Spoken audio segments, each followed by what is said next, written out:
Oke, Assalamualaikum warahmatullahi wabarakatuh. Apa kabar adik-adik, anakku sekalian yang aku cintai dan aku sayangi. Semoga selalu sehat dan tetap semangat ya. Kita lanjutkan untuk pembelajaran kali ini. Saya tetap akan membahas mengenai tentang struktur atas. Ya, karena kemarin kan kita sudah belajar mengenai bagaimana cara menghitung volume pondasi, kemudian volume kolom, kemudian juga ada volume urukan gitu ya. Nah, ini saya akan ulas kembali mengenai struktur atas, di mana kita nanti akan membahas tentang kolom, plat, dan balok. Nah, langsung saja ya. Ini khusus untuk kelas 10, jadi nanti harus paham tentang ini. Walaupun ini secara video ya, ini akan saya jelaskan mengenai apa itu yang ada dalam struktur bangunan khususnya pada struktur atas. Oke, bentar ini tak besarkan dulu suaranya. Oke. Nah, struktur atas. Struktur atas itu sendiri terdiri dari ada struktur kolom, struktur balok, struktur tangga, dan atap. Ini ada 4 ya. Perhatikan kursor pada layar yang saya tunjuk. Nah, di sini ada struktur atas terdiri dari satu struktur kolom, struktur balok, struktur tangga, sama struktur atap. Nah, jadi di dalam bangunan itu sudah saya jelaskan ada yang namanya struktur atas, kemudian struktur bawah, itu macam-macamnya apa saja, meliputi apa saja. Nah, itu bisa kalian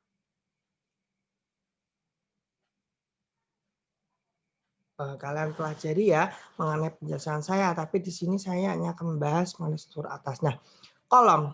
Kolom merupakan batang tekan vertikal dari rangka struktur yang memikul beban dari balok. Apa maksudnya? Kolom itu kan bentuknya vertikal atau tegak lurus, di mana kolom tersebut itu memikul beban di atasnya. Nah, secara gampangnya itu intinya kolom itu batang tegak di mana dia memikul beban yang ada di atasnya. Nah, selain itu, kolom itu juga berfungsi sebagai pembentuk rangka ya, di mana dia itu salah satu struktur yang memiliki perkuatan untuk menjaga kestabilan keseimbangan dari berat bangunan tersebut. Jadi kalau ada bangunan tidak ada kolom kan lucu, nggak mungkin ya. Jadi tetap harus ada kolom. Nah, kedua itu ada balok, di mana struktur balok itu merupakan bagian dari struktur sebuah bangunan yang kaku dan dirancang untuk menanggung dan mentransfer beban menuju elemen-elemen kolom penopang. Nah, jadi intinya dalam struktur bangunan itu ada pondasi, di atas pondasi itu ada slope, dan di atas slope itu ada kolom, dan di atas kolom itu ada namanya balok, dan di atas balok itu ada namanya plat. Jadi beban itu menerus dari atas ke bawah. Jadi intinya struktur bangunan merupakan struktur utama atau konstruksi utama, di mana struktur pada konstruksi itu memiliki beban tersendiri.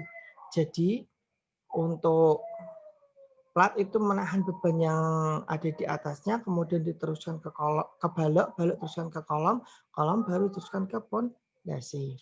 Nah, sedangkan struktur tangga ini merupakan struktur pelengkap, di mana struktur tangga ini fungsinya untuk secara gampangnya dia itu menyalurkan dari lantai 1 ke lantai 2.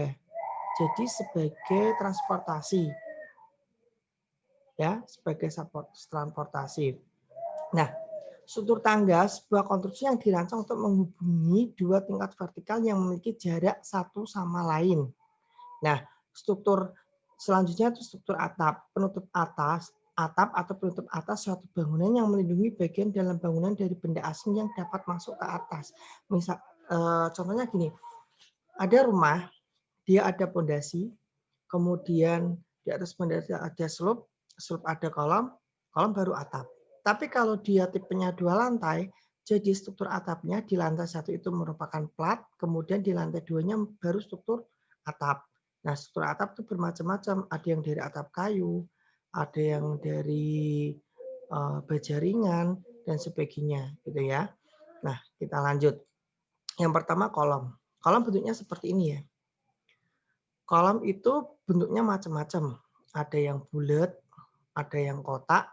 Jadi, tapi rata-rata itu kotak. Kenapa harus berbentuk kotak? Itu ada perhitungannya tersendiri. Karena nanti berkaitan dengan ilmu mekanika teknik.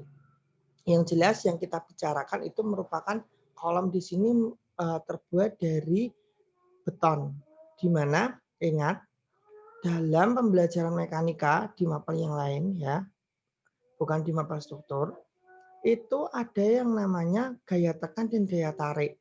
Kolom ini dia menahan beban tekan ya. Kalau di dalam mekanika itu ada dibedakan menjadi dua.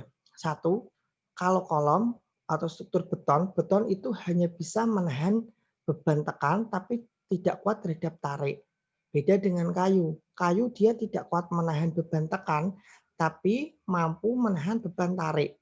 Nah, untuk itu dalam struktur bangunan khususnya beton prategang, contohnya kolom, untuk menahan beban tariknya dia ada namanya tulangan. Ini perhatikan pada layar ya, layar komputer ya, pada kursor.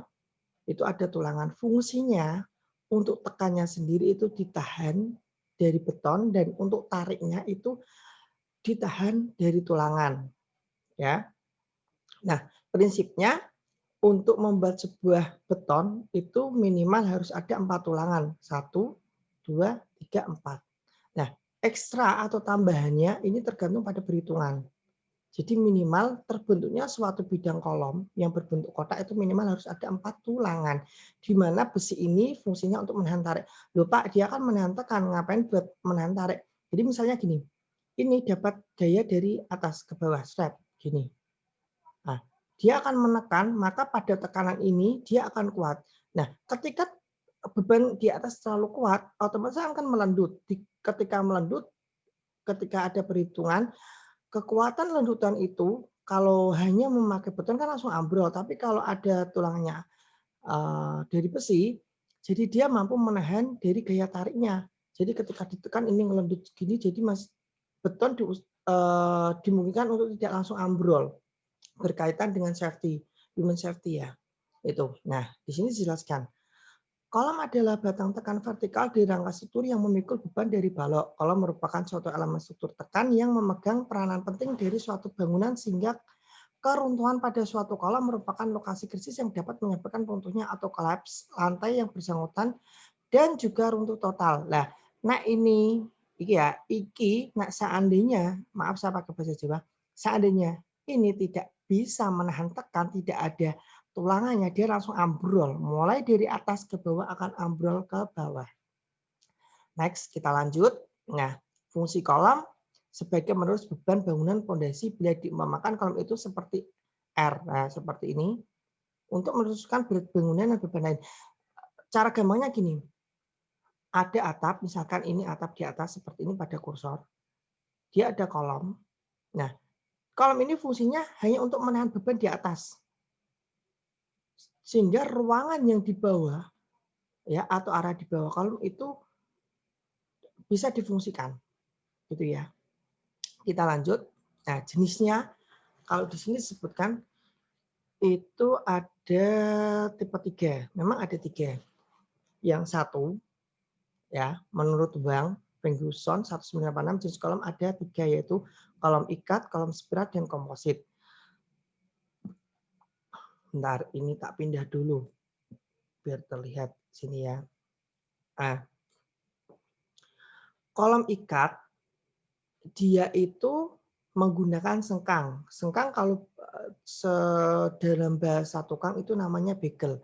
Tadi sudah saya jelaskan kalau bentuk kolom dia menggunakan bentuk kotak, dia harus ada tulangan. Di mana tulangan itu tidak bisa langsung dimasukkan, jadi dia harus ada ikatannya sehingga mampu membentuk bidang kotak. Ya. Nah, kalau menggunakan meka sengkang lateral, kolom ini merupakan kolom beton yang ditulangi dengan batang tulangan pokok memanjang. Tadi saya jelaskan minimal harus ada 4 tulangan pokok memanjang. yang pada jarak separuh itu diikat dengan pengikat sengkang. Sengkang itu merupakan bagel. Bagel itu besi yang dibuat kotak-kotak sebagai pengikat. Fungsinya, kalau tadi tak jelaskan beton itu menahan tekan kuat, tariknya tidak kuat. Sedangkan untuk meminimalisir tarik, dia harus ada tulangannya, maka harus ada sengkang. Nah, sengkang ini difungsikan ketika terjadi tekanan dari beban di atas, dia itu menahan beban geser sehingga tulangan ini tidak bergeser-geser, gitu ya. Nah, yang kedua spiral. Spiral itu kolom yang bentuknya bulat. Jadi nanti sengkangnya tidak berbentuk kotak, tapi dia langsung besi memutar. Nah, gambarnya seperti ini, tak besarkan sedikit coba. Nah, memutar. Ini biasanya dipakai rata-rata itu untuk gedung-gedung yang berlantai atas, khususnya untuk parkiran yang berada di lantai atas. Itu biasanya pakainya spiral seperti ini. Dan yang ketiga itu komposit. Apa arti komposit? Komposit itu perpaduan. Nah, jadi campuran.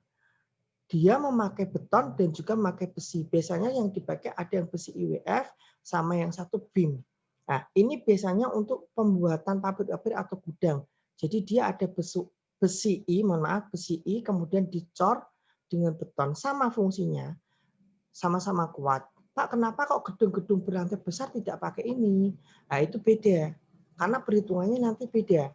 Itu ada ilmunya sendiri untuk menghitung struktur seperti ini. Nah, ini penjelasannya struktur kolom komposit merupakan komponen struktur tekan yang diperkuat pada arah panjang dengan gelagar baja profil atau pipa dengan atau tanpa diberi batang tulangan pokok. Jadi dia tidak perlu ada tulangan pokok. Jadi langsung memakai besi I atau besi U atau besi C langsung dicor. Ini besar ukurannya, ya. Ingat, saya jelaskan lagi, untuk panjang besi di pasaran itu minimal 12 meter. Ya, itu tulangan pokok kemudian sengkang. Kalau tulangan pokok katakanlah dia memakai tulangan 10, maka bagel bisa menggunakan besi 6. Dia pakai 12, dia bisa pakai besi 8. Ya. Jadi kayak gini. Sedikit saya jelaskan.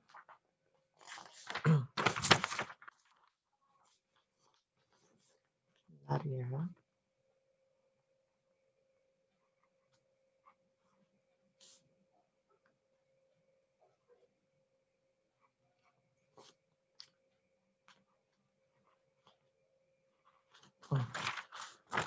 Ada dua jenis, kelihatan nggak ya?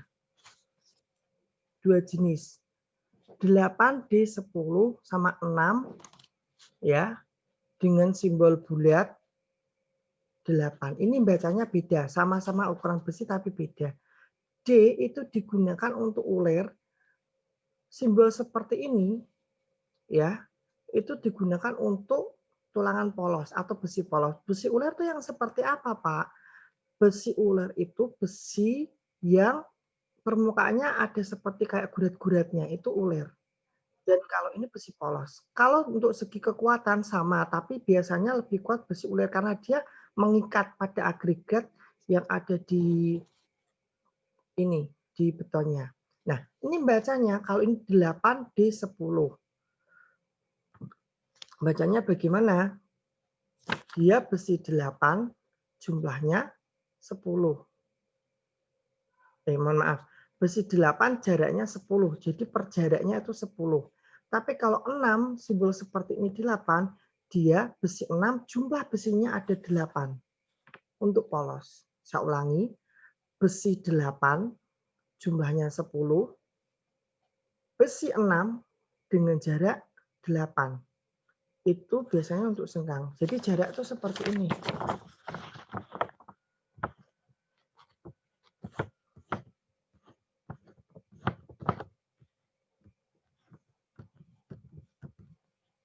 Nah, ini untuk yang polos. Nah, ini jaraknya 8. Tapi kalau yang pertama tadi ini, itu jumlahnya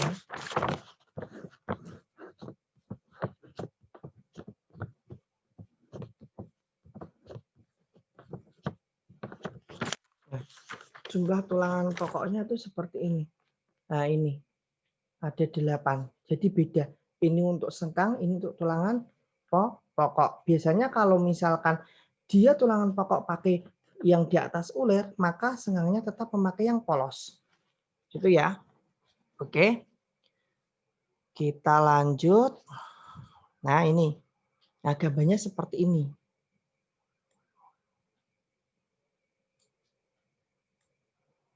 Nah, gambarnya seperti ini. Ini yang balok. Kalau balok itu sama. Balok sama kolom itu sebenarnya hampir sama ya. Cuman bedanya kalau kolom dia itu vertikal, kalau balok horizontal. Kalau kolom dia menahan beban tegak, kalau balok dia menahan beban merata karena dia sebagai penumpang plat. Ya, balok merupakan elemen struktural yang merupakan beban lateral. Beban yang bekerja pada balok akan menghasilkan gaya reaksi pada titik tumpuk atau perletakan balok. Beban-beban yang bekerja juga akan menghasilkan gaya geser dan momen lentur pada balok. Efek total dari semua gaya yang bekerja pada balok menghasilkan gaya geser dan momen lentur dan balok. Menimbulkan gaya dalam berupa tarikan dan tekanan dan menimbulkan nurutan pada balok. Balok dapat berbeda-beda berdasarkan jenis peletakan profil, bentuk potongan melintang dan panjang. Ingat, balok itu ada dua, ada balok induk sama balok anak. Balok induk itu dia melekat pada struktur, sedangkan balok anak itu melekat pada balok induk. Bentar.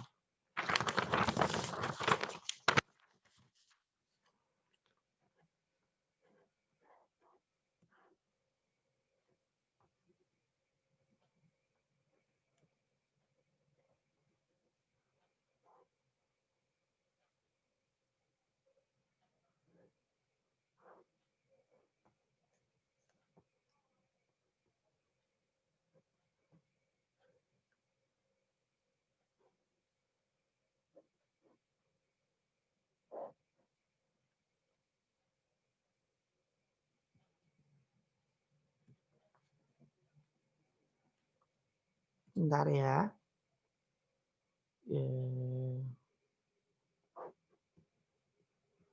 Balok anak. Nah, seperti ini.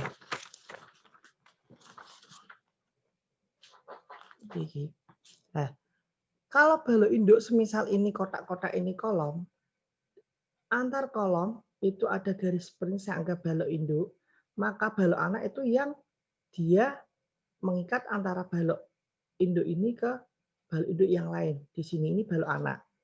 Ya. Nah, ini ibaratnya ini plat. Jadi dia menahan itu. Nah, bedanya kalau kolom misalkan ini pena yang saya pegang ini kolom, dia menahan beban seperti ini. Tapi kalau dia balok menahan beban seperti ini. Misal ini saya pegang tumpuan tangan sebelah sini tumpuan A, ini B, dia menahan dapat beban, dia akan ngelendut. Jadi bentuknya lengkung gini. Lengkung ya, bentuknya lengkung. Tapi kalau kolom, dia kena seperti beban dari atas, dia tidak kuat, nanti bentuknya lengkungannya seperti ini. Bedanya seperti itu. Tapi secara desainnya, bentuknya itu hampir sama. Cuman bedanya, balok itu tidak ada yang namanya balok spiral, tapi dia ada yang namanya balok komposit. Ingat ya, balok tidak ada balok spiral, tapi ada balok komposit. Sama, balok komposit juga nanti perpaduan antara besi, bukan besi tulangan biasa itu seperti profil baja dengan beton. Sama seperti kolom. Nah, ini juga sama, perhatikan. Di sini ada tulangan utama, ada sengkang. Nah,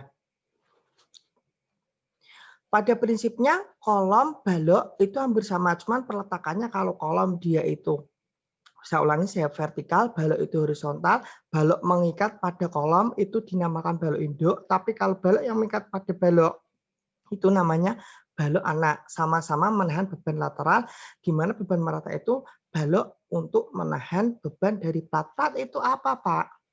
Plat itu kalau bahasa tukangnya itu dak, ya, dak atau lantai, gitu ya. Nah, ini klasifikasinya ada beberapa bidang, ya. Yang pertama itu perletakan sederhana, viset overhanging, terus cantilever, kemudian balok menerus, balok overhanging. Jadi balok itu beda-beda. Untuk sementara ini dulu ya.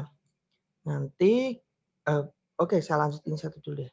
Nah, sampai plat dulu ya. Plat lantai. Plat lantai ada bagian dari elemen gedung yang berfungsi sebagai tempat berpijak. Tadi di depan sudah saya jelaskan. Kalau bangunan sederhana, atap, kolom, slup, pondasi. Tapi kalau bangunan bertingkat, atap, lantai 1, 2, dan seterusnya itu terdapat plat, balok, kolom, basement, sama yang terakhir footplat atau pondasi. Tapi kalau di gedung-gedung besar dia tidak ada namanya slope, langsung ke pelkap atau ke pondasi dalam. Ingat materi sebelumnya itu ada pondasi dangkal dan dalam. Kalau pondasi-pondasi yang dipakai untuk gedung bertingkat itu termasuk pondasi dalam. Contoh footplat, pelkap, pancang dan sebagainya. Nah, plat ini dia posisi menumpang pada balok dan juga kolom. Ya. Tapi untuk beban vertikal ditahan oleh kolom, beban horizontalnya atau beban merata ditahan oleh balok. Di mana plat, balok, baru kolom. Nanti untuk lantai yang paling atas itu ada atap, entah dia atap pakai galvalum dan sebagainya, atau baja ringan, atau pakai atap IWF, itu sama. Tapi kalau yang komposit, dia strukturnya tulangan memakai profil baja, baik baja IUC, IWF, atau BIM, dan dia balok, itu nanti platnya juga sama, memakai plat beton. Itu bisa namanya komposit. Itu ya. Nah, gambar platnya seperti ini. Untuk sementara video yang saya buat ini, yang saya jelaskan ini dulu. Nanti kalian pelajari, atau kalian bisa perdalam dengan mencari artikel-artikel atau video-video dari YouTube lainnya mengenai desain plat supaya lebih jelas. Ya, saya meminta maaf kalau penjelasan saya mungkin ada salah-salah kata yang saya ucapkan ataupun ada beberapa yang belum saya jelaskan secara mendetail. Yang jelas ini untuk pemahaman dulu. Jadi pemahaman antara perbedaan kolom, balok, sama plat dan fungsinya dalam bangunan. Karena mereka bertiga itu antara kolom, balok, dan plat itu saling bersinggungan ya. Jadi ibaratnya triangle. Plat memberikan beban ke balok, balok memberikan beban ke kolom, teruskan ke pondasi. Nah, di plat itu di materi sebelumnya sudah saya jelaskan mengenai beban hidup dan mati. Nah, itu plat itu untuk fungsi ruang lalu lalang, baik manusia dan sebagainya. Gitu ya. Nah, demikian video kali ini saya akhiri. Saya mohon kalian tetap semangat walaupun masa pandemi ini, terus belajar, tingkatkan kreativitas, jangan lupa membaca, dan tak lupa selalu berdoa agar senantiasa diberikan kesehatan, keselamatan, dan kebahagiaan. Saya mohon maaf jika ada salah kata yang saya ucapkan, dan mohon maaf kembali jika materi yang saya jelaskan ini belum secara detail. Nanti next time kita lanjut lagi. Ya, gitu dulu ya. Salam untuk selalu semangat bagi kalian semua. Wassalamualaikum warahmatullahi wabarakatuh.